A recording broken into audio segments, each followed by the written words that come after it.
Señoras y señores, muy buenos días. Me complace darles la bienvenida de nuevo a Asturias Punto de Encuentro, un espacio para la reflexión que tiene por objetivo el promover el debate y el diálogo sobre temas económicos, sociales y políticos de actualidad, tanto del Principado de Asturias como del resto de España. Asturias Punto de Encuentro tiene por objeto, además, el fortalecer el intercambio de ideas y el contraste de opiniones en todos los ámbitos de la sociedad. Se trata, por lo tanto, de un foro abierto a la participación, neutral y plural, que busca también fortalecer las iniciativas de la sociedad civil en un momento en el que la necesidad de revitalizar y fortalecer valores y actitudes es cada vez más compartida. Realizado el oportuno recordatorio sobre la finalidad de este tipo de encuentros, queremos agradecer el patrocinio de Advium Servicios Jurídicos, sin cuyo apoyo, soporte y firme apuesta, este Asturias Punto de Encuentro no sería posible. Aprovechamos hoy la presencia aquí con nosotros de don Miguel Valdesevia para darle las gracias en persona. Es martes 15 de diciembre y eso significa que faltan tan solo 5 días para las elecciones generales. Serán los quintos comicios que se celebran este año en nuestro país y, según la mayoría de analistas políticos y de medios de comunicación, estamos ante la cita electoral más importante y de resultado más incierto que se celebra en España desde la transición. Y si hay un tema que está siendo protagonista estos días en los debates, como en el de anoche, sin ir más lejos, en las tertulias y en todos los actos de campaña, este es sin duda la economía. Todos los candidatos hablan estos días de la reforma del IRPF, del IVA, del salario mínimo, del impuesto de sucesiones, de incentivos fiscales, en definitiva, de temas cuyas propuestas para el futuro más inmediato pueden inclinar de uno u otro lado el voto el próximo domingo. Y hoy vamos a hablar de todo ello y de alguna cosa más, eso seguro, con un experto en la materia, el director de la Oficina Económica del presidente del Gobierno, don Álvaro Nadal. Señor Nadal, por decirlo así de manera muy sencilla y muy simple, usted es el asesor económico del presidente Rajoy, ¿no? Eso dice. Muy bien, pues bienvenido y muchas gracias por aceptar la invitación de Asturias Punto de Encuentro. Para conocer un poquito mejor a nuestro invitado de hoy, permítanme que les cuente que Álvaro Nadal es licenciado en Derecho y Ciencias Económicas por ICADE, Universidad de Madrid, y completó sus estudios con 2 años de cursos de doctorado en la Universidad de Harvard en 1997 y 1998. Fue subdirector general de Programación y Evaluación de Fondos Comunitarios del Ministerio de Economía y Hacienda en 2004 y anteriormente asesor del Secretario de Estado de Presupuestos y Gastos. Previamente desempeñó el cargo de consejero económico de la Embajada de España en Israel de 2001 a 2003. Ha sido asesor de los ministros de Economía desde 1998 a 2001 y asesor del Ministerio de Industria y Energía en 1997. Fue elegido diputado por Albacete de 2004 a 2011, siendo asistente portavoz en la Comisión Económica en el Congreso. Desde 2004, secretario de Economía y Empleo del Partido Popular y actualmente es secretario de Estado de la Oficina Económica del presidente del Gobierno de España desde la Nochebuena de 2011. Presentado a nuestro invitado de hoy, solo me queda recordarles que este es un acto participativo, un encuentro participativo en el que todos ustedes pueden colaborar, participar, enviando todas las preguntas que consideren oportunas a nuestro ponente y podrán hacerlo a través de las hojas situadas en cada una de las mesas, preguntas que trasladaremos a nuestro invitado una vez finalice su intervención. Bien, es momento de comenzar este Asturias Punto de Encuentro. Comienza con el turno de intervenciones don Miguel Valdesevia de Advium Servicios Jurídicos.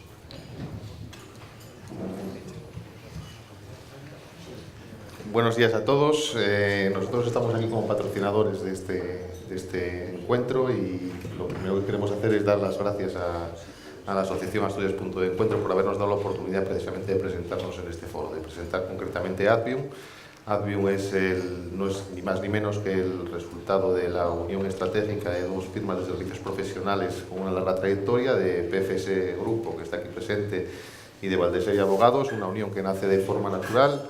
Una unión que yo diría que nace también casi de forma inevitable, dada la cada día mayor complejidad existente en el mundo de los negocios, en el que las respuestas y las soluciones no permiten ya disociar entre los aspectos jurídicos, económicos y fiscales. Dicho esto, nuestro objetivo hoy aquí no es otro que el de presentarnos, que el de darnos a conocer, que el de intentar poco a poco que nuestra marca vaya siendo cada vez más familiar dentro del entorno en el que desarrollamos nuestra actividad. Y por eso, solamente a modo de pincelada, decir que tenemos oficina abierta en Oviedo, que es nuestra sede principal. Tenemos también oficina en Galicia, concretamente en La Coruña, en la provincia de León, en León Capital y en Ponferrada, también en Madrid y en Portugal, en Oporto. Detrás de Advium hay un equipo de algo más de 60 profesionales, cada uno de ellos especializado en su correspondiente área de conocimiento, y aunque hayamos nacido un poco coincidiendo con el boom del corporate compliance, en el que somos particularmente activos elaborando e implementando programas de prevención del delito, nuestra actividad va mucho más allá y concretamente nos dedicamos, lo digo en el epígrafe enunciado, pues al asesoramiento en materia mercantil y societaria, a las asesoramiento en materia fiscal, fiscalidad contenciosa, reestructuración corporativa y también a la consultoría estratégica de relaciones laborales. Es decir, abarcamos un terreno, un campo de conocimiento con el que pretendemos dar respuesta pues, a todas las cuestiones, a todos los problemas que se planteen dentro del desarrollo de la actividad empresarial, y tratamos de hacerlo de forma coordinada, es decir, atendiendo a todos los aspectos que pueden verse afectados, y todo ello desde lógicamente, pues una perspectiva o con una vocación netamente preventiva, de evitación del litigio. Y yo con esto, como no hay nada más negativo que resultar pesado el día de la presentación, cedo inmediatamente la palabra al ponente. Sí. Muchas gracias, señor Valdesevia. Tiene la palabra ahora el protagonista de este encuentro, Álvaro Nadal, con su ponencia Una economía en serio. Casi. Buenos días a todos. Muchísimas gracias por venir, que seguro que todos tenemos muchas cosas que hacer un martes por la mañana, a estas horas. Lo primero siempre es agradecer a quien te invita. Y en este caso, Asturias Punto de Encuentro, pues es obligado a agradecer esa invitación. Pero también agradezco varias cosas. La primera, que se escuche, como en este caso, al gobierno directamente. Mi experiencia es que va un mundo entre escuchar directamente al gobierno, que es lo que me van a permitir hoy ustedes hacer, y escuchar lo que otros dicen que el gobierno dice o hace. En este caso es una interlocución directa que es siempre muy conveniente y además muchas veces sorprende.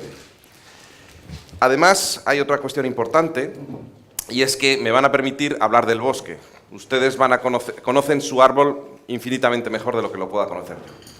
Y este tipo de encuentros tiene una ventaja, y es que los que están en el árbol pueden tener una perspectiva de qué es lo que ocurre con el bosque, que es a lo que, como obviamente se me ha presentado, yo me dedico. Y muchas cosas que pasan con los árboles tienen que ver con lo que está ocurriendo con el bosque en su conjunto, y eso ayuda a entender mucho mejor qué es el conjunto de la realidad económica española. Y luego, por otro lado, como tendremos un diálogo, ese diálogo siempre es muy fructífero para nosotros que hacemos política económica. La política económica tiene siempre un componente de brochazo, y cada cuestión sobre un árbol o una rama que se plantea la grabamos y nos permite luego ir con el pincel fino cuando hay que ir con el pincel fino. La ventaja de este tipo de encuentros es que al final vamos a tener una reflexión durante media hora más o menos sobre la política económica en España, que no es habitual, que excede de ese minuto que te dan como mucho en una radio o esos 10 segundos que tienes en un total de televisión. Yo no sé si la economía es cosa de 2 tardes, pero desde luego requiere una cierta reflexión y una cierta manera de ver las cosas y que se expliquen relativamente despacito. Y luego a partir de ahí se puede estar de acuerdo o no con los planteamientos que se hagan. Bien, sin más preámbulos, no suelo utilizar mucho una presentación, pero como muchas veces un gráfico o un cuadro nos permite ver mucho mejor las cosas que directamente lo que pueda decir yo, pues yo creo que ilustra lo que voy a contar. Bien, la primera idea que yo siempre empiezo contando es hablar bien de nuestro país, hablar bien de España. Estamos en unas elecciones generales el día 20, en la que prácticamente solo nosotros estamos hablando, y sin el prácticamente, bien de nuestro país. El resto está diciendo que poco más o menos este país está hecho un asco, y que hay que modificarlo y hacer muchas cosas para cambiarlo. Yo creo que nuestro país vale la pena, y ahora voy a explicar por qué. La primera cuestión la tenemos clara. España es la 14ª economía del mundo. Estamos al nivel de Corea del Sur, de Canadá, de Australia. Eso es básicamente nuestro tamaño. Si en esta lista quitase por los países emergentes, es decir, aquellos que producen mucho pero son relativamente pobres, porque no tienen mucha producción por habitante, mucho PIB por habitante, España estaría entre las 10 economías del mundo más importantes, la 5ª dentro de la Unión Europea, la 4ª dentro de la zona euro. Esto es de sobra conocido. Lo que quizás es menos conocido es esto. Si uno mira cuál era el nivel de vida de España en el año 50, hace 2 generaciones, y lo compara con el de Estados Unidos, daría un 20 y tantos % del PIB por habitante de los Estados Unidos de aquella época. Es lo que hoy en día es Rumanía o Bulgaria. Si miramos cómo estamos hoy, estamos en el 75%. Media europea, el 75% del nivel de vida media de los Estados Unidos. Eso es lo que aparece en esa barra roja. 37 puntos de convergencia con la economía americana. Si clasificamos todos los países del mundo por cómo han avanzado hacia la economía más grande del mundo, que es la de Estados Unidos, y la más próspera, vemos que si esto fuese una carrera, el corredor español está con un grupo de corredores, que son los que aparecen en este gráfico, que son los que más se han acercado a la cabeza, dejando atrás a muchos corredores. En este cuadro tenemos a Luxemburgo y Noruega. Bueno, El primero tiene un sistema fiscal y bancario, digamos, sui generis. El segundo tiene petróleo, luego está Japón, Austria, Irlanda, España, Finlandia. No está nada mal que nuestro país en 2 generaciones forme parte del grupo de 6 países del mundo que más rápidamente han convergido hacia la cabeza mundial con el esfuerzo de todos nosotros, especialmente de lo que han sido las generaciones anteriores y la presente. España es una historia de éxito. A nivel internacional está vista como una historia de éxito, como uno de los países que más han progresado. Y esto no lo debemos olvidar y debe condicionar nuestra política económica. La política económica debe mantener lo bueno del pasado y proyectarlo hacia el futuro. Yo no estaría en política si no entendiese que podemos hacer muchas cosas porque esto siga siendo una realidad y España sigue siendo ese país dentro de esa media docena de países que mejor lo han hecho, que más han prosperado y más han mejorado el nivel de vida de sus ciudadanos. Ahora, la pregunta interesante, por tanto, es ¿y por qué? ¿Por qué España es uno de los países que mejor lo han hecho a nivel mundial en las últimas 2 generaciones? Bien, yo esto lo suelo hacer con un ejemplo, por cierto. ¿Puedo cogerlo? Si es que el mío lo he prestado para cargar. Si ahora mismo echase mano a mi bolsillo, que no lo tenía, que lo he tenido que pedir prestado, y enseño esto, a que todos tenemos uno. ¿Verdad? Sí, este es como el mío. Este está fabricado en China y diseñado en Estados Unidos. Y todos los demás teléfonos móviles que tenemos, probablemente los hemos importado. Y sin probablemente, yo juraría que el 100% de los que hay aquí los hemos importado. ¿Con qué lo hemos pagado? ¿Con qué hemos pagado estos móviles que todos tenemos en esta sala? Con bienes y servicios que producimos en nuestro país y vendemos al resto del mundo. El éxito de la economía española siempre ha sido el mismo. Tener capacidad de producir cosas que los demás quieren, con lo cual obtenemos recursos de los demás e importamos aquello que no sabemos hacer o que si lo hiciésemos nos costaría mucho, muy caro hacerlo. Esto que estoy diciendo es una obviedad, pero no es lo que está en el centro del debate político para las próximas elecciones generales del próximo domingo. Porque a nadie se le escapa que de lo que estoy hablando es de competitividad. La capacidad de crecimiento y de desarrollo de la economía española depende críticamente de cuánto podemos producir y vender al resto del mundo, con lo cual obtenemos recursos y compramos del resto del mundo. Lo digo porque si uno mira a la España de los años 50, porque era un país pobre, porque prácticamente no teníamos nada que vender. Solo vendíamos cítricos, uno mira la balanza de pagos de entonces, solo había cítricos, algo de minería, de las inversiones que hicieron países europeos en nuestro país en el siglo XIX, y luego un turismo muy incipiente que era el de Charlton Heston y Ava Gardner ahí en la Plaza de las Ventas, que se hacían fotos allí. Ahora pregunto en esta sala, ¿de qué vivimos? ¿De qué vive la economía española? ¿Qué es lo que le vende al exterior?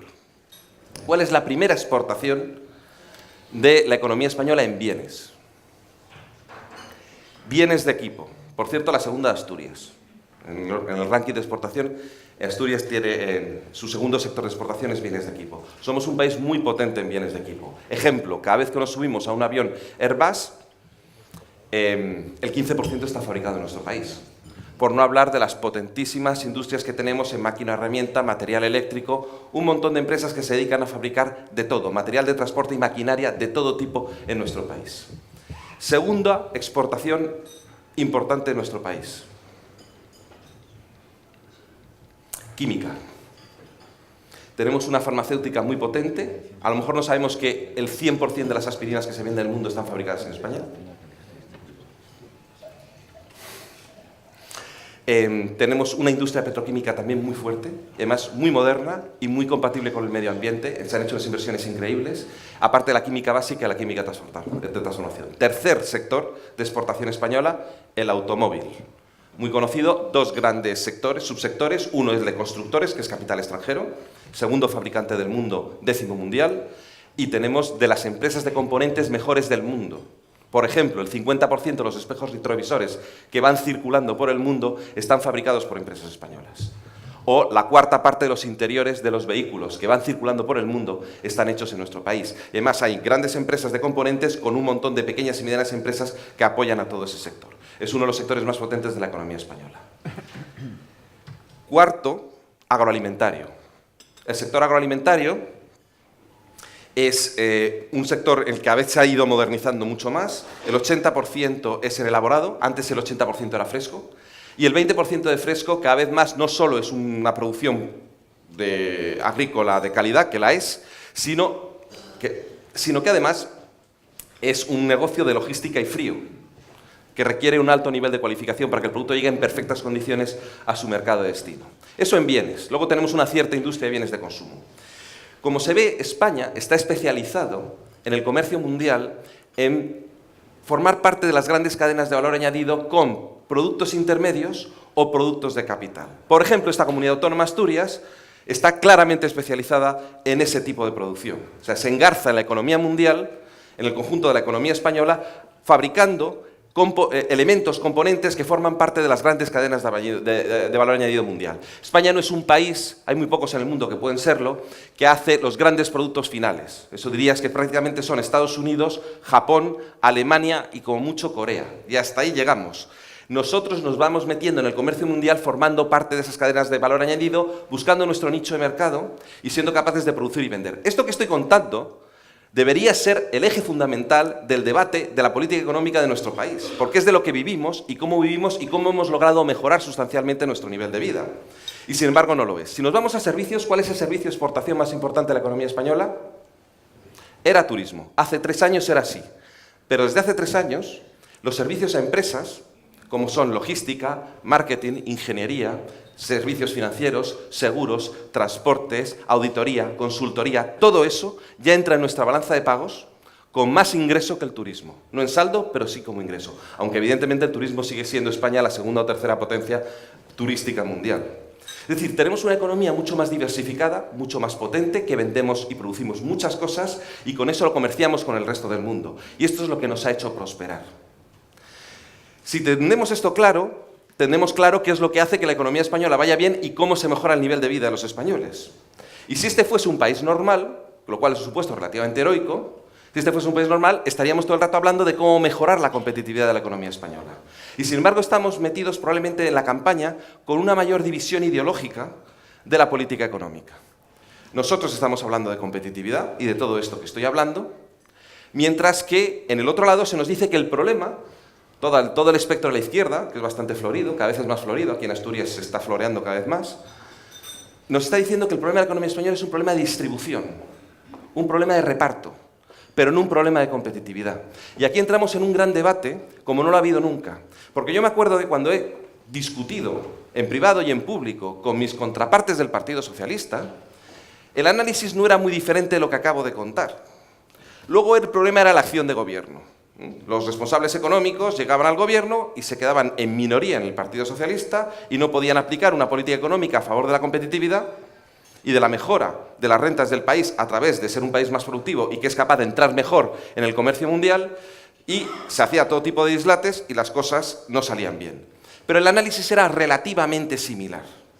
Mientras que ahora no es un problema de aplicación práctica de las ideas, es un problema de las ideas en sí mismas, lo cual preocupa. Preocupa porque nunca ha habido esa diferencia de visión de la economía española tan profunda como la que tenemos para las próximas elecciones. Luego profundizaré en ello. Bueno, vamos a suponer que este es un país normal y que por tanto estuviésemos hablando de competitividad todo el rato. El siguiente gráfico me gusta porque es la historia de nuestro país. Es las exportaciones sobre Producto Interior Bruto. 3 cosas me dice este gráfico. 1, hemos ido hacia arriba. Esto explica la prosperidad de nuestro país.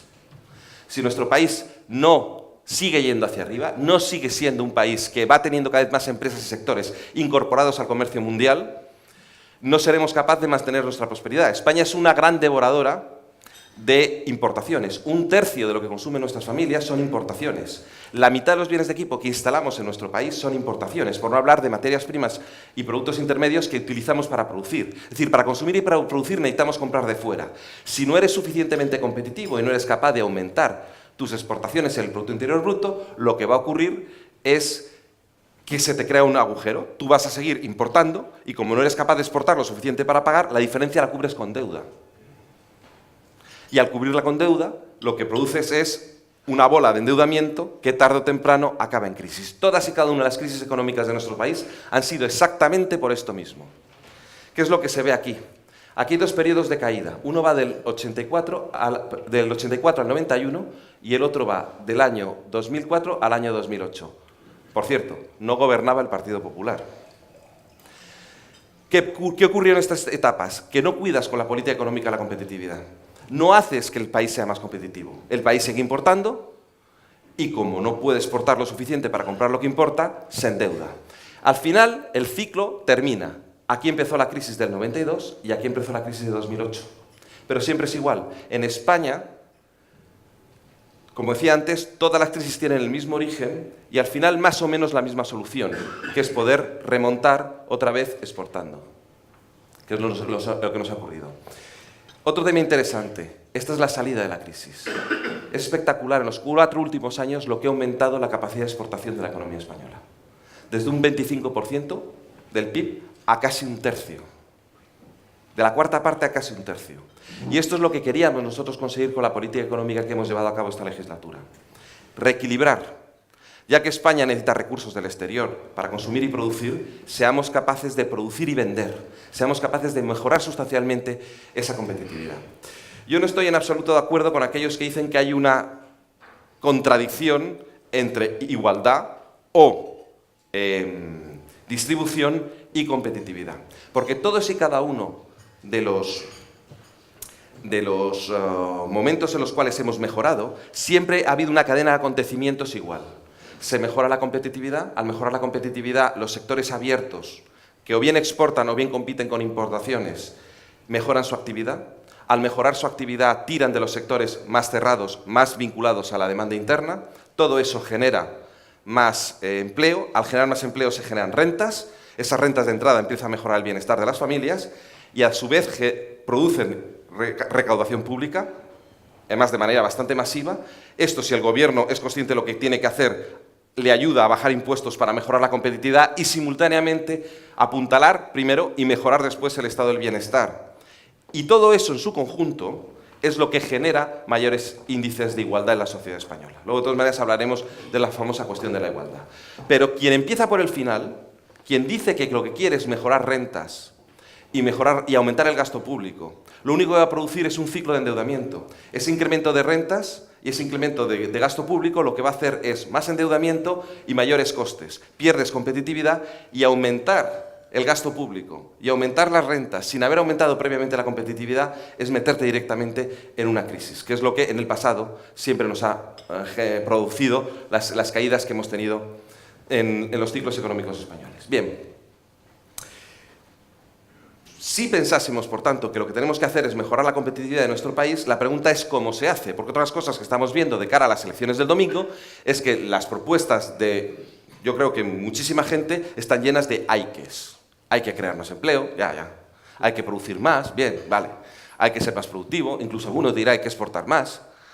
La pregunta no es hay que, es cómo. ¿Cómo se hace esto? Bueno, nosotros lo hemos estado haciendo durante toda la legislatura. Se ha visto el tipo de política económica que llevamos a cabo. Luego explicaré sus fundamentos.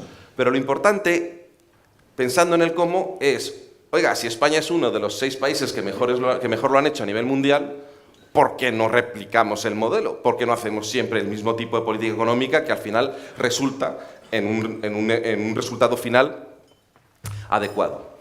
Bien, básicamente la receta española tiene 2 ingredientes y medio. El primero es reformas estructurales. ¿Qué son reformas estructurales? Reformas estructurales es una palabra que nos inventamos los economistas, lo hemos trasladado al ámbito político, yo soy las 2 cosas, así que la uso 2 veces, y además incluso ha entrado mediáticamente. La reforma estructural consiste en cambiar los incentivos, hacer que sea más rentable invertir, producir y contratar en sectores abiertos competitivos los que forman parte de esto, y no tanto invertir, producir y contratar en sectores cerrados que tienen una demanda cautiva, que tienen su mercado definido, que no tienen riesgo o su riesgo es muy limitado, que están siempre defendidos por algún tipo de regulación pública o de contratación pública y que han tenido en el pasado, en el presente y pretenden tener en el futuro muy buenas relaciones con el poder político. ¿Se me ha entendido? Os lo puedo decir más claro. Las políticas estructurales, las reformas estructurales, significa atenuar o eliminar chollos. No es nada fácil, porque nadie piensa que tiene un chollo. Y cuando se hacen reformas estructurales, todo el mundo lo toma casi como un ataque personal. Me contaba un alto funcionario del Fondo Monetario Internacional, y yo he cogido este ejemplo, que las reformas estructurales son como el cuento de Gulliver. Está el gigante ahí en la playa, atado con un montón de hilitos, Y tú cortas un hilito y no pasa gran cosa. Y además el dueño del hilito se enfada muchísimo. Pero sigue cortando hilitos, sigue cortando hilitos. Lo que vas a conseguir es que mucha gente a lo mejor se enfada, pero el gigante se levanta. El gigante es el interés general y es la economía española. Y en esta legislatura ha habido que cortar muchísimos hilitos, y de todo tipo. Y nos hemos encontrado con reacciones sociales legítimas, con relaciones mediáticas y políticas. Y cuando digo políticas, sé de lo que estoy hablando. Y ese es el resultado que tenemos en esta legislatura. El gigante se ha levantado. Está en esfuerzo, con mucho esfuerzo, pero se está levantando y se está levantando con brío. Pero hay mucha gente que se ha enfadado porque se ha cortado muchos hilitos. Y luego las reacciones son las reacciones. Lo dejo ahí. Segundo elemento. Estabilidad macroeconómica. Jamás en la historia de España hemos crecido por tener más inflación, por tener más déficit público, por tener más deuda privada o más deuda pública. La argumentación de aquellos que dicen que hay que hacer políticas expansivas de demanda es la siguiente. Incrementemos el gasto público, incrementemos rentas derivadas del sector público, incrementemos compras, incrementemos salarios mínimos o incrementemos rentas salariales. ¿Verdad? Están diciendo esto. ¿Con qué objeto? Para que estas personas que tienen más dinero en el bolsillo se lo empiecen a gastar, consuman, y al consumir habrá más empresas que vendan, aumentarán su actividad, y al aumentar su actividad habrá más contratación y esta nueva contratación aumentará el consumo. ¿De acuerdo? Ese es el argumento, vamos, lo estoy escuchando por todas partes. El problema es que eso va muy bien para la economía americana. Es un modelo macroeconómico que se va inventado en Estados Unidos, concebido en Estados Unidos y sirve muy bien para la economía americana. Pero en España la cosa es un poquito diferente. ¿Por qué lo digo? Porque la economía americana, sin duda, cuando un consumidor va a consumir, el 90% de lo que va a comprar es el último grito del producto que ha salido en Estados Unidos. Casi todo lo nuevo sale allí. Y necesitan mercado para potenciar sus industrias y potenciar sus empresas. Ahora voy a hacer el siguiente experimento. Vamos a suponer que tiramos de la política monetaria. Como dijo el señor Rubalcaba, dijo aquello de, hablando de Draghi, una patrulla bastará para sanarme. Vamos a darle a la maquinita de dar billetes. Bueno, de la manera más bestial que podamos imaginar. Nos vamos a la puerta del Corte Inglés y le damos 300 euros a cada persona que pasa por la puerta. 6 billetes de 50. La pregunta no es si va a aumentar el consumo. Eso es absolutamente trivial. Claro que lo va a aumentar. La pregunta interesante es qué va a hacer ese ciudadano cuando entre en los grandes almacenes y qué va a comprar. Porque como compre una tele coreana, el empleo y el multiplicador keynesiano lo hace en Seúl, no aquí en Asturias, que es donde nos interesa. Si compra, sin embargo, bienes y servicios españoles, claro que va a tirar de esa demanda que tenemos en nuestro país. Luego vuelvo al tema de la competitividad. El problema de la economía española no es que los españoles no consumamos, no somos como los alemanes y metemos todo debajo del colchón en cuanto tenemos capacidad de gasto. En cuanto tenemos capacidad de gasto, gastamos, bien sea por endeudamiento, bien sea por rentas. Nuestro problema es otro, es que nos lo gastamos enseguida en productos de fuera. Habitualmente esto es así. Por lo cual, vuelvo a la capacidad de seducción. La competitividad es seducir a tus consumidores, a tus empresas que cumplen lo tuyo, y a las de los alemanes, y a las de los americanos, y a las de los brasileños. Y ese es el éxito de la economía española. Por lo cual, esta es la segunda diferencia importantísima en las próximas elecciones generales. Nosotros decimos que hay que hacer reformas estructurales, que hay que seguir mejorando la competitividad, que tenemos que seguirlo haciendo la próxima legislatura. Y desde el otro lado se nos dice que lo que tenemos que hacer es esperar de brazos cruzados a que Draghi se dedique a imprimir más billetes o tirar del gasto público y aumentar el déficit público o, alternativamente, reducirlo menos. Producir crecimientos artificiales de rentas y gastando más, para que nos entendamos. Claro, esto en el pasado no funcionó. Por ejemplo, el Plan E. Por poner un ejemplito, porque claro, el Plan E lo que produjo es un conjunto de demanda interna que se filtró entera a sus efectos en importaciones y nos hicieron endeudarnos todavía más. Es importante esta diferencia porque desde el otro lado se nos dice que las reformas estructurales que hemos hecho en la economía española para mejorar la competitividad son ideológicas. Hemos aprovechado la crisis para cargarnos el estado del bienestar. Hemos aprovechado la crisis para disminuir los derechos de los trabajadores. Esto es lo que continuamente estamos escuchando por parte de la oposición. No, hemos tenido que hacer un montón de reformas estructurales porque la economía española se había vuelto una economía muy cara que le costaba vender con una calidad-precio adecuada. Y nos habían sacado del mercado. Y ha habido que volver a colocar un montón de sectores de vuelta, ahí están las exportaciones que hemos podido hacer, de vuelta en condiciones muy, muy difíciles. Y esa es la política económica que hemos llevado a cabo. Si hay una política monetaria expansiva y nosotros no somos suficientemente competitivos, quien lo van a aprovechar van a ser los holandeses, los finlandeses, los austríacos, los alemanes, los coreanos o los que se dedican a vender en nuestro mercado, pero no nosotros. Bien, digo porque segunda gran diferencia de lo que tenemos para las próximas elecciones generales. La tercera, o el tercer medio elemento que tenemos en la reciente tradición española es, si los problemas de la economía española siempre han sido de competitividad, habitualmente, salvo en esta última salida de la crisis, salíamos de las crisis de manera muy explosiva y muy rápida con un instrumento que era una cura de humildad, que era la devaluación de la peseta. Cuando evaluábamos la pela, bajaban un 25% de golpe todos nuestros precios. Bajaban también todas nuestras rentas salariales, bajaban también los beneficios empresariales, bajaban los márgenes, bajaba el inmobiliario, todo a la vez bajaba en relación a los precios internacionales. Todo menos el que tenía el dinero en Andorra. El que tenía el dinero en Andorra, ese no le bajaba. A los demás sí. Bueno, la cuestión importante es, si siempre la economía española salía de las crisis con una devaluación que le hacía ganar mucha competitividad, ¿por qué nos metimos en el euro? ¿Por qué el gobierno de José María Aznar en su momento decide meter a España en el euro?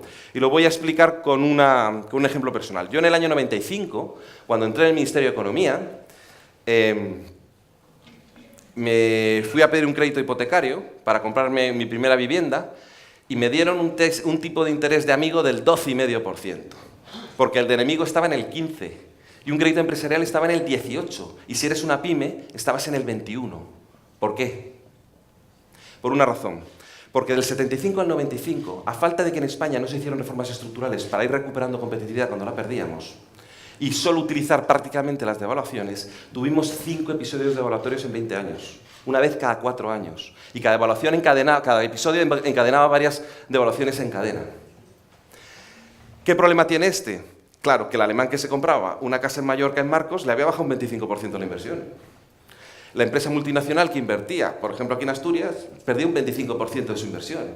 O cualquier fondo de inversión que invertía en deuda pública o privada española perdía un 25% de su inversión. Y a base de que sabían que cada 4 o 5 años nos tocaba devaluar, nos estaban esperando. Querían rentabilidades muy altas a los inversores para cubrirse la pérdida de capital que iban a tener con la próxima devaluación. El país estaba tan descapitalizado, faltaba tanta inversión, que no se crea un solo puesto de trabajo del año 75 al año 95. 12,5 millones de personas, según la EPA, estaban ocupadas en ambas fechas. Hoy, con una crisis que ha sido la peor en 2 generaciones y solo 2 años de recuperación, tenemos 18 millones de personas trabajando.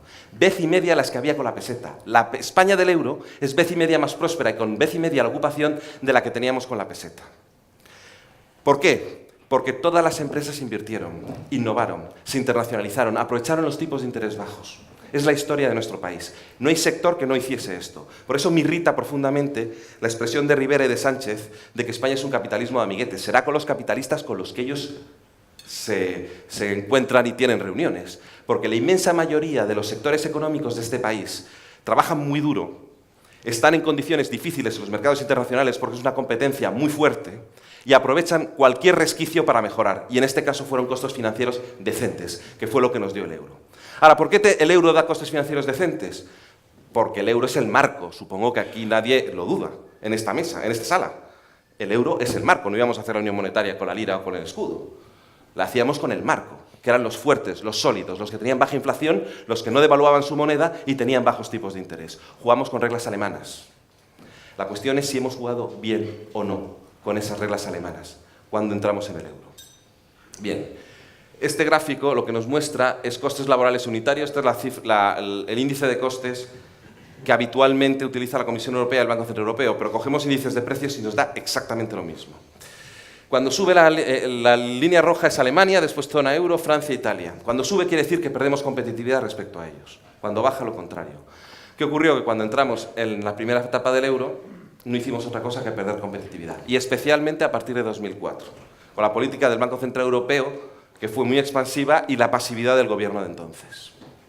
Básicamente lo que ocurría en España es que incrementábamos nuestros costes un 4%, nuestros precios un 3,5%, había una cierta ganancia de poder adquisitivo los trabajadores españoles, medio puntito, En Alemania hacían lo mismo, pero subían los costes un 1% y los precios medio punto. Ganaban más o menos la misma cantidad de poder adquisitivo, pero en medio 3 puntos perdidos de competitividad. Y al año siguiente 6, y al año siguiente 9. Así hasta 30 puntos que se ve ahí. Espectacular la pérdida de competitividad. La crisis no nos vino por la crisis financiera internacional. Vino por ir perdiendo competitividad y convertirnos en la segunda economía más endeudada del mundo. Porque comprábamos de fuera y nos endeudábamos para hacerlo. Eso llenó el barril de pólvora. Y luego vino una mecha. Podía haber sido esa u otra.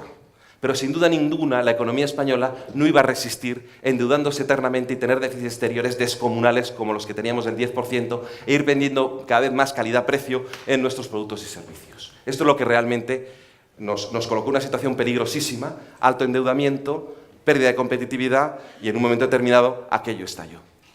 Bien, ¿qué es lo que hicimos nosotros? Lo que hicimos, que esta es la legislatura, fue decir, si el problema de la economía española es de competitividad y no podemos devaluar la peseta porque sería volver otra vez a los tipos de interés del 20%, sería un dislate, tenemos que buscar una alternativa. Algunos nos decían que había que pedir un rescate. El principal asesor económico, el señor Rivera, el señor Garicano, dijo, se plantó en la Moncloa y le pidió al presidente del gobierno que pidiese un rescate. Y también lo puso por escrito. Nosotros no pedimos el rescate por muchas razones. La primera, financiera. Si yo soy una empresa que tiene dificultades, tengo dos opciones respecto a mis acreedores, a mis bancos. Una es decirles, miren, yo voy a presentar un plan de negocio y lo voy a cumplir y usted me financia, me refinancia. Porque si no lo hace, si no me refinancia, yo me hundo, pero usted pierde conmigo. Así que refinancieme. La otra opción habría sido irme a buscar un crédito público y decirle a los acreedores, no os preocupéis, porque tengo un crédito público. ¿Qué habrían hecho los acreedores? Págueme usted y me voy. Forzamos al mercado financiero internacional a refinanciarnos.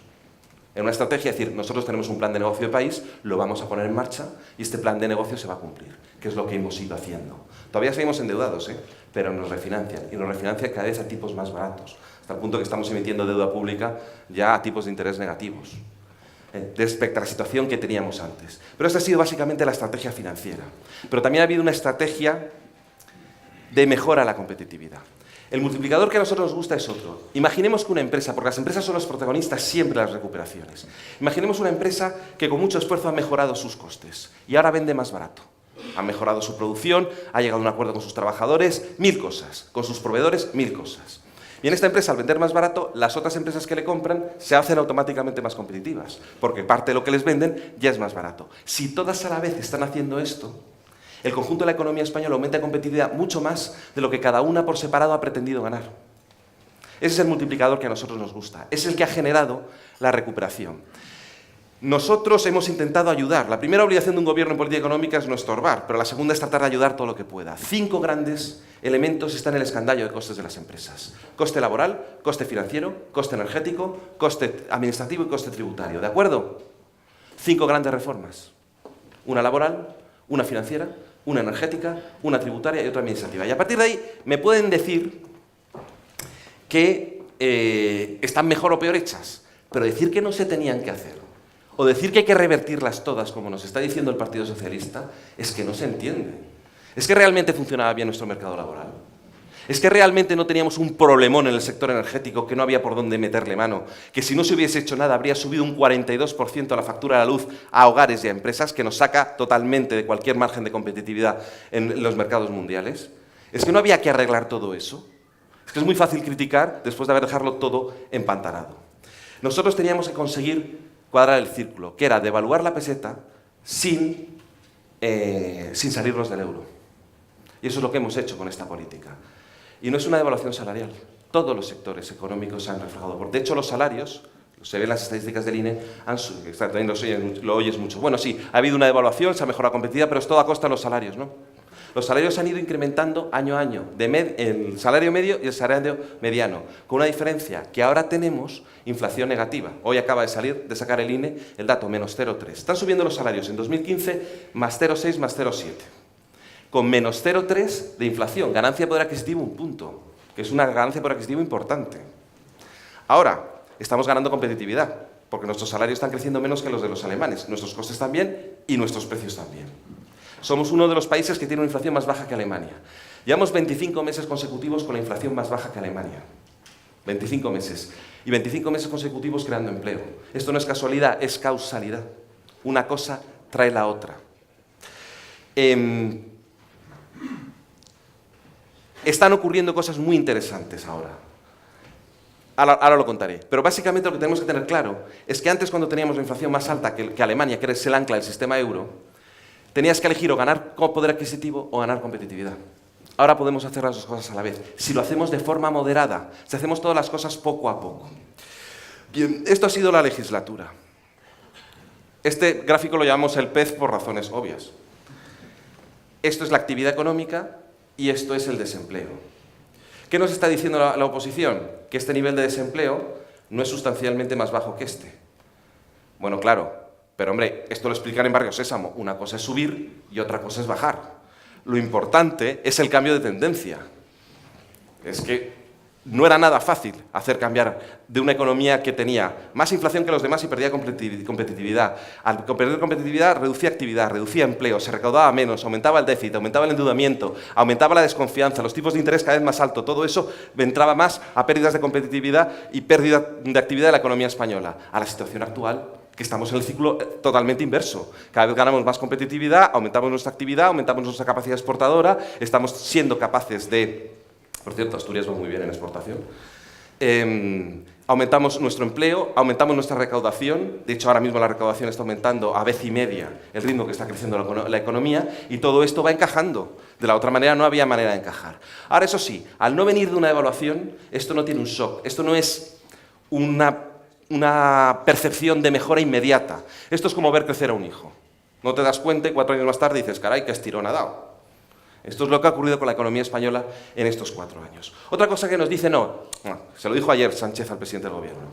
Oiga, es que usted ha tenido suerte porque le ha venido la bajada del precio del petróleo y le ha venido el tipo de interés del euro, ¿verdad? Bueno, eso fue aquí, en el otoño del 14. Ya estaba totalmente dada la vuelta a la economía española y vamos hacia arriba, pero bien. Luego, una vez que eres competitivo, que te venga viento en cola, estupendo. Pero no ha sido aquí donde se ha producido ese cambio, ha sido aquí. Aquí, cuando se cambia la economía española, cuando cambia este ciclo, estaba el petróleo a 110 y el euro a 1,35. Ahora, que el otro argumento también me vale. Si resulta que nosotros tenemos suerte y el Partido Socialista es gafe, pues vótenos a nosotros porque por lo menos tenemos suerte. Pero no ha sido suerte. Ha sido muchísimo trabajo y ha sido un esfuerzo espectacular de la sociedad española y ha sido una renovación de un montón de sectores que, de no estar prácticamente saliendo al exterior, tenemos un 40% más de empresas exportadoras y un incremento sustancial de nuestra actividad, que por fin tenemos una economía mucho más equilibrada. ¿Cuál es el objetivo de la próxima legislatura? Pues que esta curva vaya para arriba y la otra para abajo. Entiendo que este es el objetivo, ¿no? Yo creo que nadie duda que ese sea el objetivo. ¿Cómo lo queremos hacer? Con unas cuantas ideas. Lo primero, más de lo mismo. Oiga, estos son reglas euro, esto es cómo los países del norte de Europa han prosperado. Nosotros estamos haciendo el tipo de política económica y de gestión de la economía que hacen los países que tienen más nivel de vida que nosotros. Lo estamos haciendo, esto se va notando poco a poco, pero al cabo de un tiempo has avanzado muchísimo. Hay que seguir con las reformas estructurales, hay que seguir manejando mejorando los costes, pero ahora podemos también, como empezamos a tener capacidad de gastar, de tener algo más de inversión, de posibilidad de recaudar más, tenemos que invertir en 3 cosas. La primera, muy importante, en innovación. En España tenemos unas estadísticas malas de I+D, pero no toda la innovación es I+D. Está muy vinculada al sector industrial, pero voy a poner un ejemplo. Cada vez que un restaurante le da una estrella Michelin, es una innovación del demonio. Y además con gente con un nivel de creatividad y de preparación extraordinaria. Y sin embargo, ni entre las estadísticas ni se puede desgravar fiscalmente. Tenemos que ser más creativos a la hora de apoyar la innovación de todo tipo que se hace en nuestro país. Eso va en nuestro programa. Segunda idea importante, en educación. Tenemos una brecha enorme en nuestro país entre abandono escolar y universitarios. Esto es lo que ha hecho la LOMCE, pero la LOMCE es una reforma cara. Es una reforma que requiere a mucha gente en formación profesional.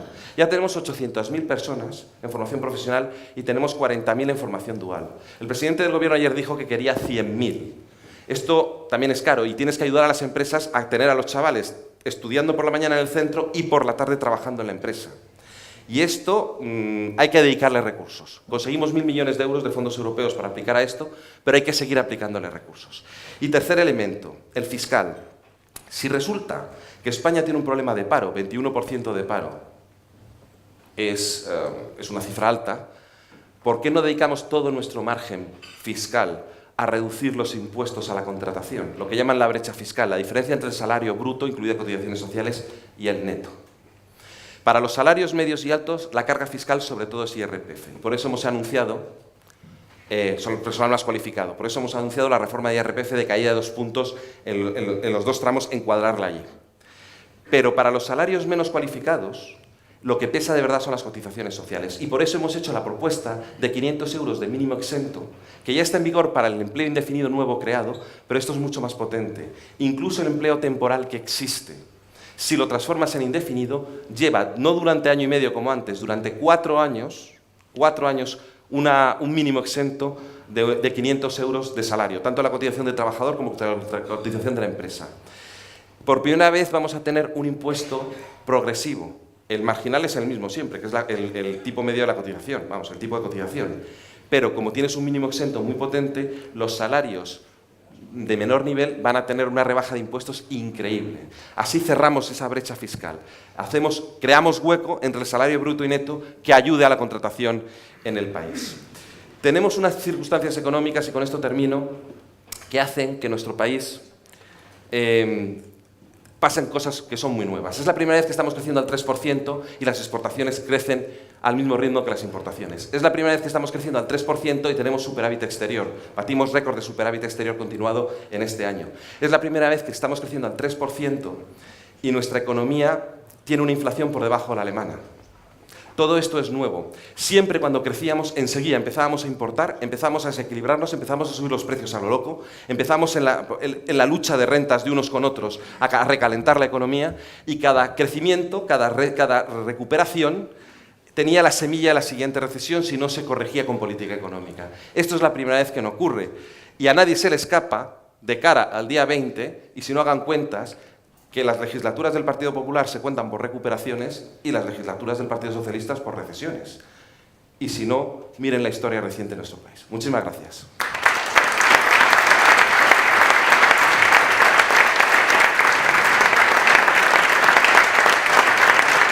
Muchas gracias, señor Nadal. Vamos a comenzar con el turno de preguntas que nos han hecho llegar ustedes. Vamos a dedicar unos 20-30 minutos a lo sumo, ¿vale? A hacerle preguntas que nos hacen llegar. Siendo el día después del debate a 2, el que dicen algunos que es el último debate del bipartidismo, quería preguntarle al señor Nadal qué le parece o cuál es la opinión que le merece el debate de anoche. Yo, como economista, ¿quedó contento, descontento? Se habló poco de economía en los términos que se tenía que hablar. O sea, si se fijan ustedes, miren, me voy a poner de pie, que es más cómodo, ahí estoy un poco abajo. Si se fijan ustedes, lo que acabo de contar no formó parte del debate, porque cada vez que el presidente del gobierno quería introducir estas cuestiones, hizo algún guiño, habló de la competitividad, habló de las exportaciones, el candidato socialista volvía una y otra vez al tema de la desigualdad. De hecho, en un gráfico que no he puesto, pero ya aprovecho la pregunta para hacerlo. Estos son las cifras de Piketty. El gráfico azul es Piketty, que es el gurú de Podemos, y el señor que se trajo, el señor Sánchez, a Ferraz, a la sede del Partido Socialista, a explicar lo que era la desigualdad. Cojo las cifras de él, que es la persona que más ha estudiado la desigualdad en el mundo. Esto es el 1% más rico del país. ¿Qué porcentaje la renta acapara? Y la serie empieza en el año 81, que es todo lo atrás que ha podido ir con la economía española el señor Piketty. Yo aquí no veo ninguna tendencia. Esto en Estados Unidos no hace así, ¿eh? En Estados Unidos hace así. Es espectacular, como que es la famosa frase de Stiglitz, el premio Nobel de Economía, de que el crecimiento económico en los últimos 30 años en América solo ha ido para el 1% más rico y en contra del 99%.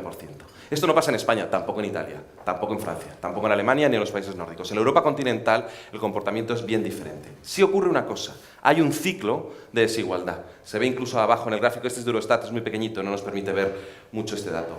Pero es verdad que es el empleo, y lo dice el propio Piketty, el que determina los niveles de desigualdad en nuestro país. Cuando hay mucho desempleo, tenemos diferencias de rentas salariales muy importantes en nuestro país y con rentas del capital también.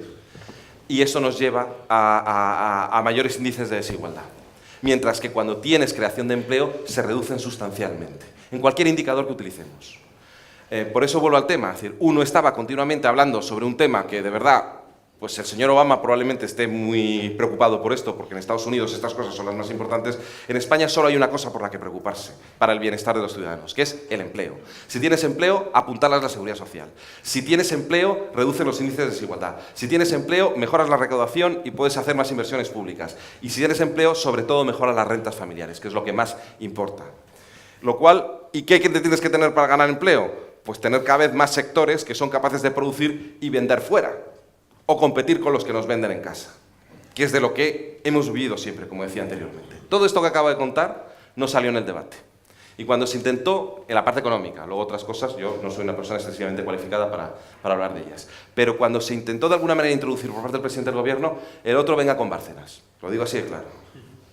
Luego, ¿será que había un debate con asesores económicos, por ejemplo, para la próxima legislatura, al final de Hemos tenido un montón, ha habido un exceso también de debates de este estilo, de la gente que llevábamos la economía en los partidos, pero ninguno de ellos con suficiente, yo creo, proyección mediática, esa es mi opinión.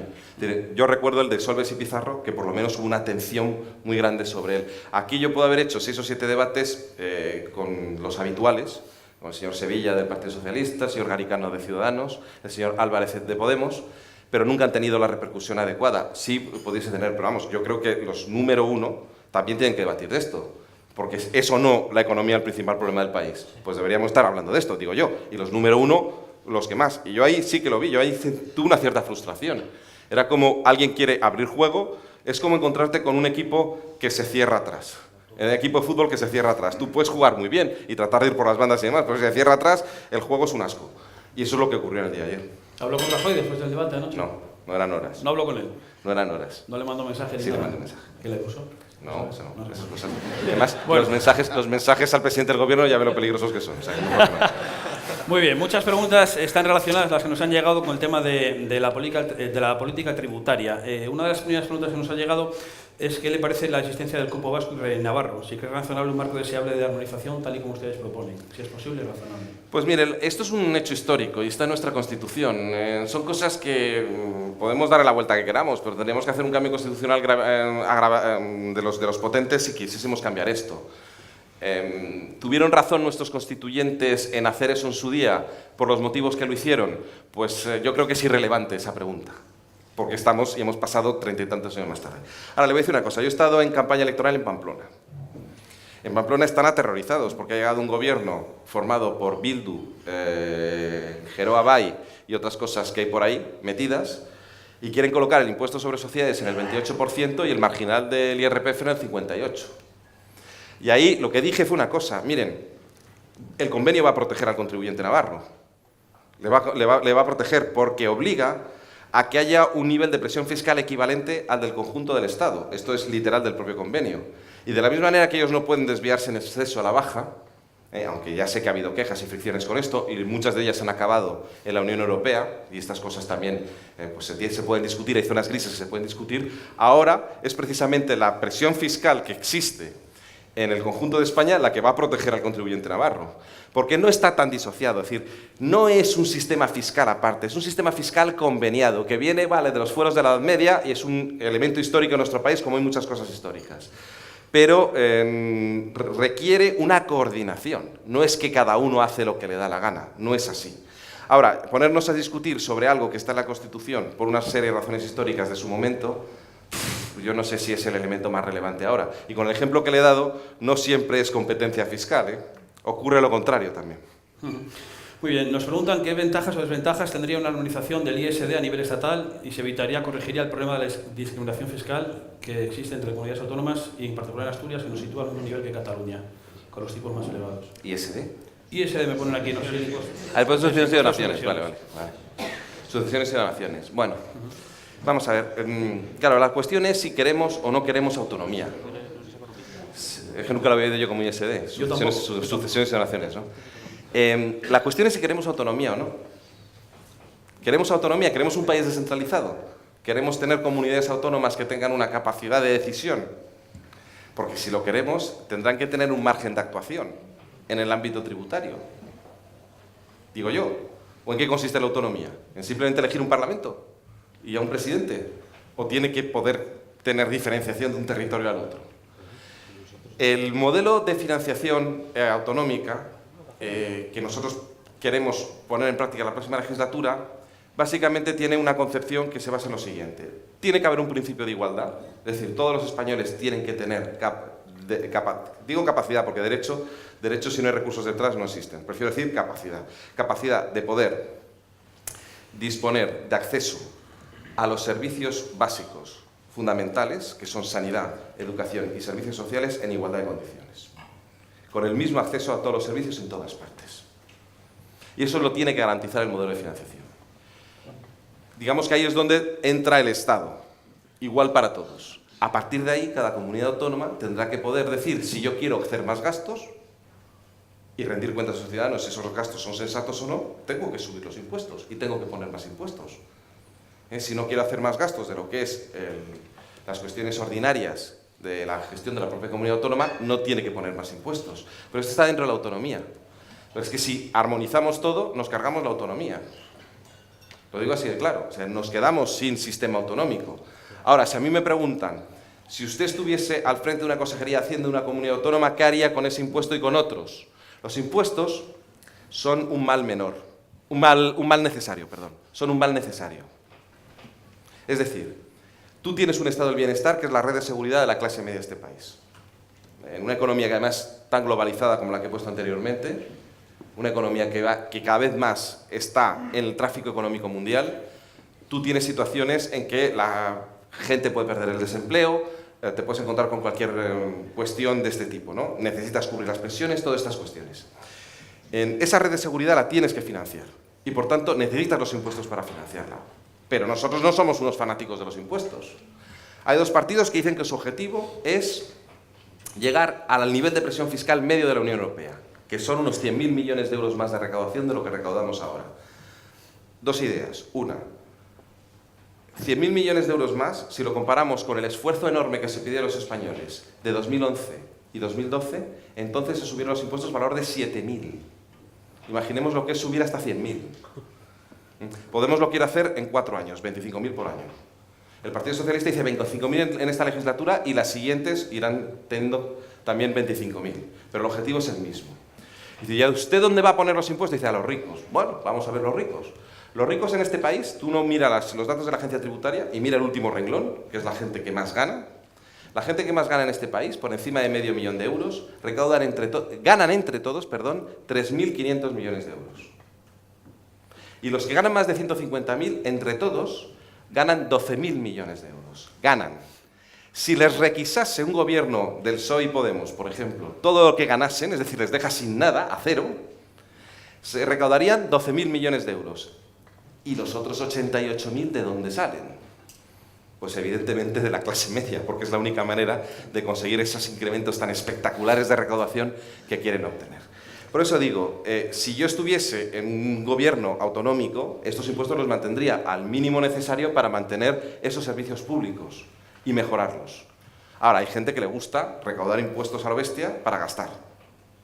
Y esto, francamente, yo creo que a nadie, a ningún responsable del Partido Popular, los van a encontrar ahí. ¿Por qué critica la rebaja del IVA que propone Ciudadanos? ¿No incentivaría la...? No es una rebaja, es que es una subida. Vamos a ver, Ciudadanos lo que dice es lo siguiente.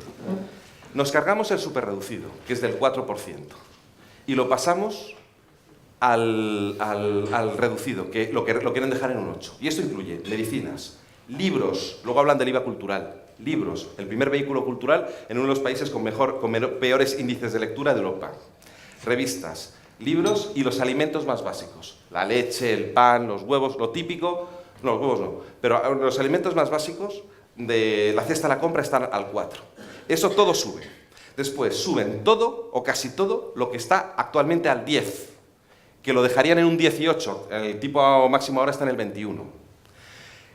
Querían incluso la hostelería, que estamos en un hotel. Lo que pasa, como les dijimos, oiga, no sean burros, porque es que cuando los alemanes vienen aquí a consumir su cerveza o a pagar su hotel cuando vienen de turistas, es que estamos exportando, es ponerle un impuesto a la exportación. Entonces ya en el segundo borrador del programa de propuesta fiscal lo quitaron la hostelería porque dijeron este argumento, que afecta a la exportación. Pero todo lo que va en ordinario, que es lo que compramos en el supermercado, alimentación y droguería, para que nos entendamos, más luego determinados servicios que hacemos, pues a los que vas, pues el que te hace, por ejemplo, una reparación en casa, este tipo de cosas, que van al 10 ahora, lo quieren dejar en el tipo alto, que se quedaría en el 18.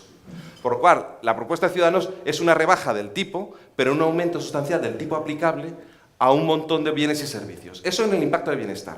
Pero sobre todo hay una cosa que no se enteran los de Ciudadanos, lo digo con sinceridad. Yo desde que entré en el Ministerio, me enseñaron desde pequeñito que tenemos con la tributación indirecta una tensión con el norte de Europa. Cuando nosotros entramos en la Unión Europea en el año 86, teníamos unos IVAs muy bajos que venían del antiguo impuesto de tráfico de empresas.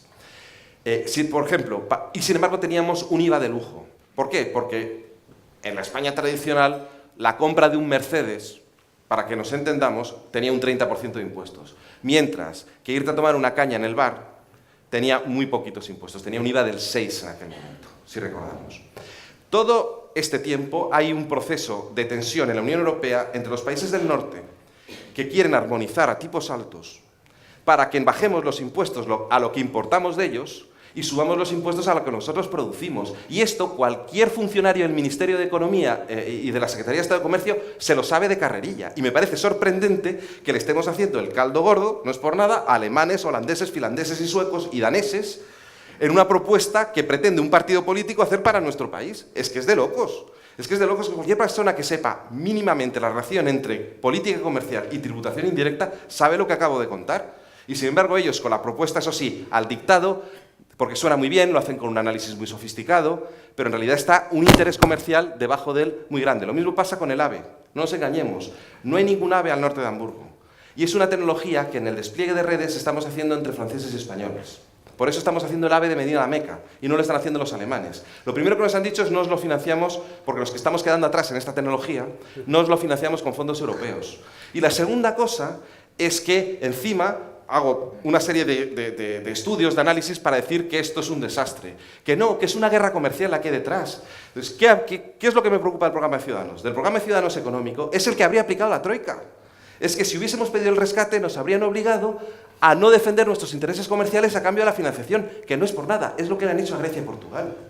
Es que independientemente de los recortes sociales que te implica un rescate, es que el que te presta la pasta te obliga a un cambio en tus políticas internas que les favorezca sus exportaciones hacia tu mercado. Y el que no sepa esto, de verdad, es que tenerlo que decir en público cuesta hasta... porque es que es la purita verdad. O sea, decirlo en público cuesta, pero hombre, a ver si se enteran, que uno aspira a ser presidente del gobierno para defender los intereses de España, ¿eh? No para quedar como el mejor intelectual.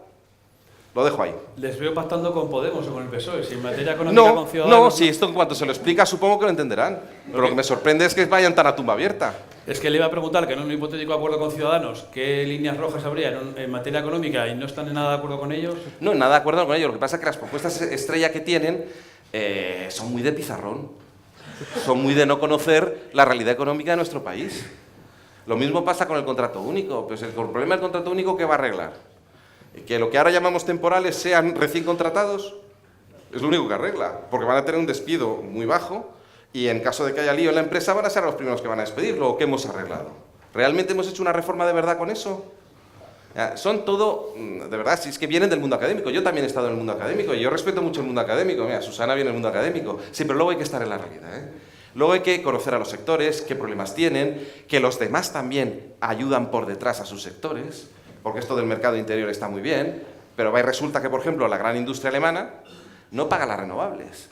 Y a través de su influencia en la Comisión Europea, que es enorme, han logrado que eso no sea considerado como ayuda de Estado. Es que los demás también juegan y hacen cosas de estas. Entonces, hombre, la realidad es más difícil, más compleja. Son muchos intereses los que mantener. Cuando decimos que hay que tener experiencia, la política económica no es solo tener en la cabeza un montón de ideas de teoría económica. Bueno, esas las conocemos donde están.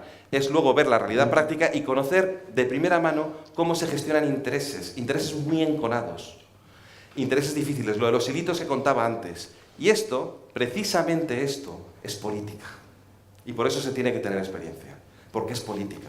Aparte de que tienes que tener una buena base para saber lo que estás haciendo, porque esto no es una cosa que lo pueda hacer cualquiera, sí, pero no lo puede hacer cualquiera en los dos sentidos, ¿eh? Tienes que tener formación y experiencia y conocimiento de la realidad económica española y luego manejo político. Una pregunta algo más crítica. ¿Cómo se explica que tras 4 años de política económica del Partido Popular, incluidos importantes ajustes, haya aumentado espectacularmente la deuda pública? Bueno, esta pregunta también se la soltó ayer, esta afirmación se la soltó el líder de la oposición al presidente del gobierno. Vamos a ver, en España en esta legislatura ha aumentado 30 puntos de PIB la deuda pública, son unos 300.000 millones de euros. ¿Vale?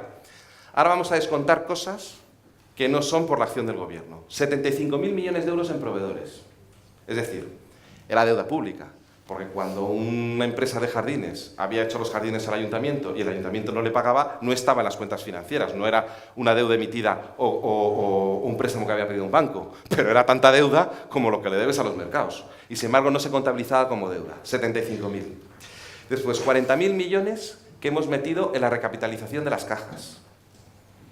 Esto tampoco era deuda del Estado, directamente ha de una mala gestión de las cajas y podemos hacer dos cosas, o permitir que quiebren, por lo cual se va un montón de gente a la calle, un montón de gente pierde sus ahorros y el resto que no los ha perdido se habría alargado a meter su dinero en Frankfurt o en Ámsterdam porque no se fiaría en un pelo el sistema financiero y nos habríamos cargado el sistema financiero en su conjunto. 40.000 menos. Otros 40.000 que hemos metido en ayudar a otros países que les han rescatado. Hemos metido dinero para Portugal, hemos metido dinero para Irlanda y hemos metido dinero para Grecia. Ya llevo 150.000 de los 300, ¿verdad? Por lo menos. Por lo menos. 26.000 de déficit tarifario. El dinero lo debían los consumidores al sistema eléctrico y lo hemos metido dentro de la deuda pública para que sea mucho más fácil financiable y no costase tanto en el recibo de la luz. Pero lo hemos añadido. Como ven, más de la mitad de ese incremento de deuda pública son herencias de malas políticas anteriores. ¿Qué es lo que ha hecho el gobierno? El gobierno ha dicho, mire, como yo tengo credibilidad, cuidado con cambiar a un gobierno que no tenga credibilidad, España es un país muy endeudado, hay un deudor fuerte que es el Tesoro Público, que se está endeudando a unos tipos de interés muy buenos, incluido ese interés negativo un año que estaba diciendo antes, y hay en cambio otros deudores que tienen dificultad para financiarse o cuando se financia les cobran muy caro. Entonces hemos asumido deuda de otros para que se puedan financiar a precios mucho más baratos. Es como cuando un padre avala a un hijo y así le hace mucho mejor préstamo. Eso lo hemos hecho con comunidades autónomas, lo hemos hecho con corporaciones locales, lo hemos hecho con el sistema eléctrico, lo hemos hecho con las cajas de ahorro, lo hemos hecho con todos los agentes económicos que o no se podían financiar o les habría costado carísimo. La operación ha salido muy bien, porque el endeudamiento se va reduciendo, pero bueno, ahí está. Pero lo estamos pagando cada vez a tipos de interés más baratos y el país está ahorrando un dineral en intereses. Ahora, como cambie el viento y tengamos un gobierno que no dé credibilidad, va todo contra el gran deudor, que ahora mismo es el Tesoro, que ha subido sobre sus hombros un montón de cargas que eran de los demás para abaratar los costes financieros del país. Preguntan si sigue el Partido Popular en el Gobierno a partir del próximo día 21, si va a seguir con reformas estructurales del tipo mejoras de costes de la tarifa eléctrica, incremento de la tasa de actividad y ayudas a ganar tamaño de la empresa española. ¿Todo eso se va a seguir haciendo y cómo se va a seguir haciendo? Bien, todo eso sí, pero otra son las cuestiones de los famosos escalones regulatorios. Está bien, está bien. Algún partido dice, miren, es que resulta que las pymes no crecen porque si pasas de más de 6 millones de facturación te cambian de departamento de inspección en la agencia tributaria. Yo creo que esto hasta que lo anunciaron nadie lo sabía.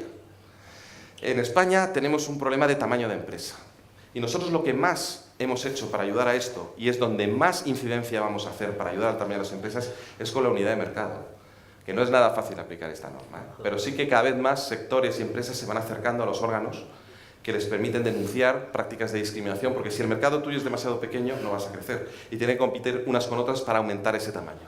Y pasar por lo menos a un tamaño mediano, que es el que ya empieza a ser suficientemente potente para formar parte de ese comercio internacional que estaba diciendo anteriormente. Para mí me parece más relevante que los escalones regulatorios, que se pueden mirar, pero es realmente el tema de unidad de mercado. Y hacer reformas en este sentido. Y poner, por ejemplo, precios de la energía lo más razonables posibles. Han ido bajando en estos 3 años últimos, pero claro, poco a poco, desde la situación que venía de atrás. Voy a poner un ejemplo, en la legislatura de Zapatero, cuando hubo el boom de las renovables, que se pusieron tecnologías muy maduras y muy caras, sustituíamos producción a 55 o 60 euros megavatio hora, que es lo que te cuesta producir con el régimen ordinario, con los sistemas normales, los habituales, vamos. Se sustituía, por ejemplo, una fotovoltaica, pasabas de 60 a 490. Esto es dinero, encarece un montón. Una termosolar de 60 a 280. Una eólica de 60 a 80 y tantos. Eran las cosas que se hacían. Claro, luego queremos tener electricidad barata. Si poníamos una tecnología muy joven todavía, muy madura, a unos precios altísimos. Ahora se está hablando del impuesto al sol.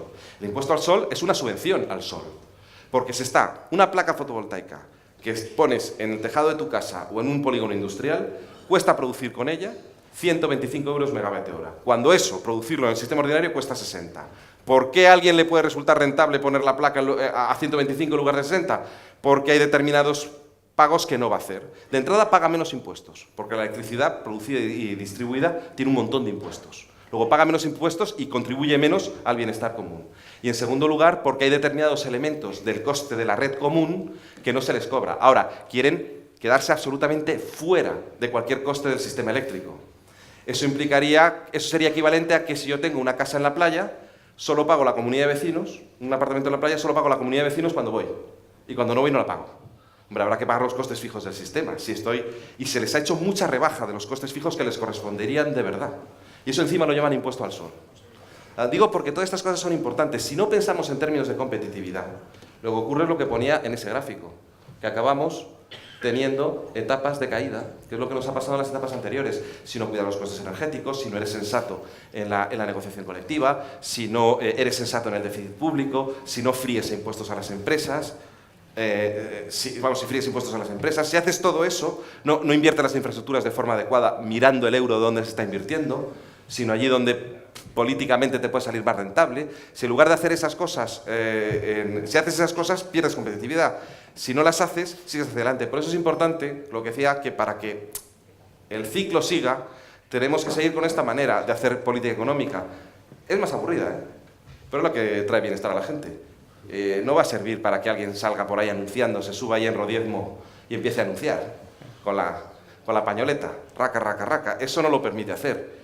Pero oye, pasa una legislatura y hemos mejorado sustancialmente el nivel de empleo y el nivel de vida. Y pasa otra legislatura y así poco a poco un día nos vamos a encontrar con que estamos a la cabeza de Europa si hacemos las cosas bien.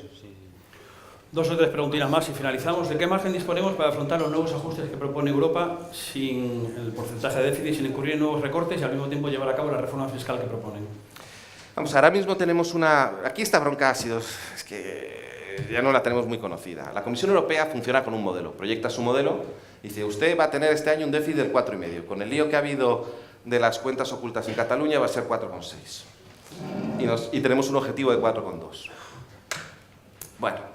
Entonces, probablemente usted vaya a tener que hacer medidas correctoras para el año que viene. Esto nos lo han dicho todos y cada uno de los años de la legislatura. ¿Qué ha ocurrido todos y cada uno de la legislatura? Que hemos cumplido el objetivo fijado y, por tanto, no había que hacer medidas correctoras.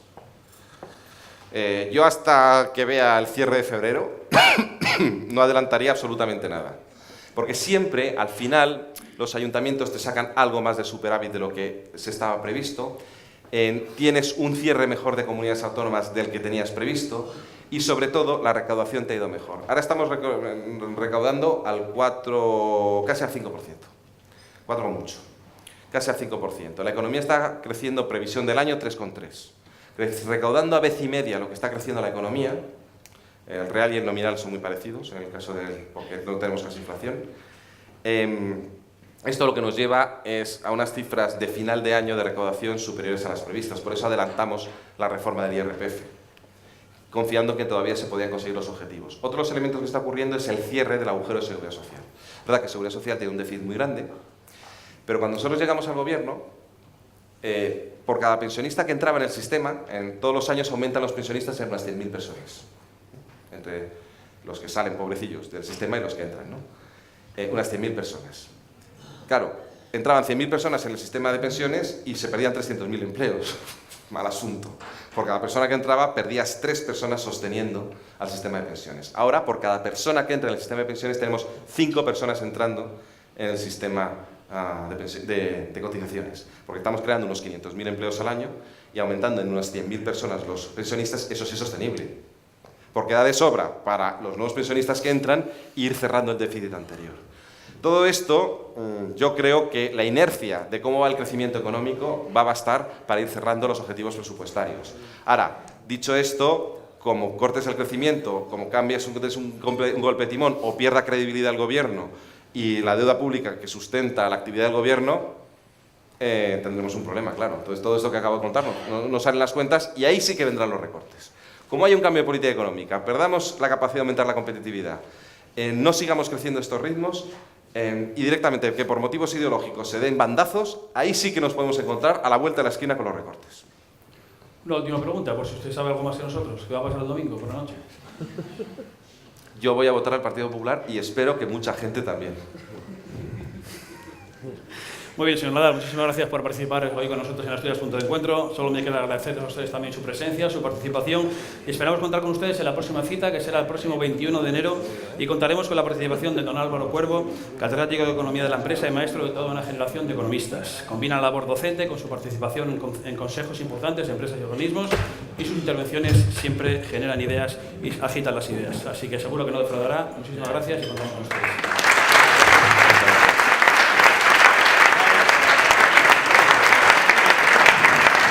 Gracias, Álvaro.